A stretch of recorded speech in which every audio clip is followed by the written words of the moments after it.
जय बजरंगबली दोस्तों, मैं एक बार फिर आपके सामने मौजूद हूँ। आपकी बहुत सारी समस्याओं में से किसी एक और समस्या का समाधान लेके आज बात करेंगे प्रेम विवाह के बारे में।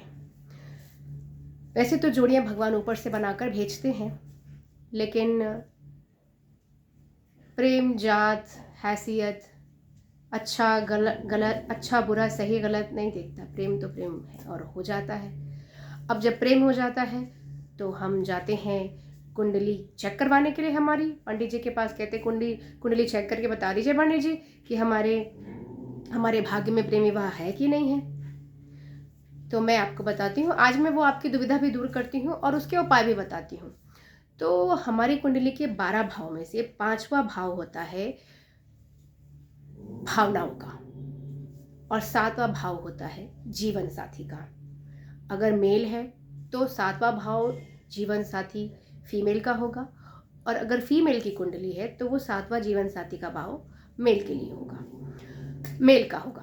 तो ये जो 5वें और 7वें भाव का जो परस्पर कनेक्शन होता है हमारी कुंडली में, ये हमें बताता है कि आपकी कुंडली में प्रेम विवाह का योग बन रहा है या नहीं। जैसे 5वें भाव का स्वामी और 7वें भाव का स्वामी अगर अपनी जगहों को एक दूसरे के घर पे जाकर बैठ जाए, मतलब 5वें घर का स्वामी जाके बैठ गया 7वें भाव के घर में और 7वें भाव का स्वामी जाके बैठ गया 5वें भाव के घर में, 5वें भाव के स्वामी के घर में, तो ये कंडीशन बनती है जहाँ प्रेम विवाह का योग बनता है। एक कंडीशन ये होती है कि जब 5वें और 7वें भाव के स्वामी एक साथ 12 भाव में से किसी भी घर में जाकर बैठ जाएं तो आपका प्रेम विवाह का योग बनता है। एक और कंडीशन होती है कि 5वें और 7वें भाव के ऊपर अगर किसी भी क्रूर ग्रह की दृष्टि पड़े,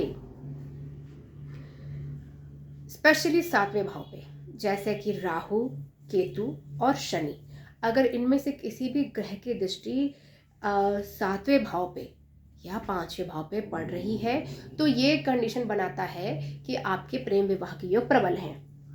अब देखते हैं, गुरु और मंगल आपकी कुंडली में जहाँ कहीं भी हैं, अगर उस पे शनि की पूर्ण दृष्टि पड़ रही है तो ये एक योग है, ये एक कॉम्बिनेशन है जहाँ पर आपके प्रेम विवाह के योग प्रबल बन जाते हैं।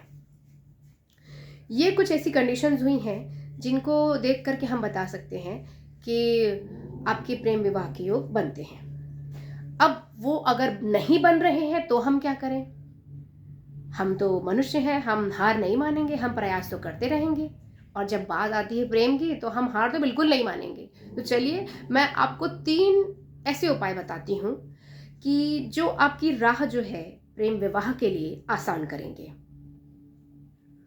और देखिए, लेकिन बात इतनी है कि आपको जो भी उपाय करना है आपको बहुत इत्मीनान से, बहुत श्रद्धा के साथ, इस विश्वास के साथ करना है कि भाई मैंने ये उपाय जो मैंने शुरू किया है ये इसके अंजाम तक ज़रूर पहुंचेगा। क्योंकि इट्स ऑल साइकोलॉजिकल। जो आप सोचते हैं, जो आप महसूस करते हैं, जो आप फील करते हैं, जो आप चाहते हैं कि हो बहुत स्ट्रांगली, तो वो हमारा जो सबकॉन्शियस माइंड है ना, वो उसको पूरा करने के लिए ना ऐसी वाइब्स भेजता है। वो साइंस है। चलिए अब उसके बारे में किसी और दिन बात करेंगे। तो मैं अब उपाय पे आ जाती हूँ।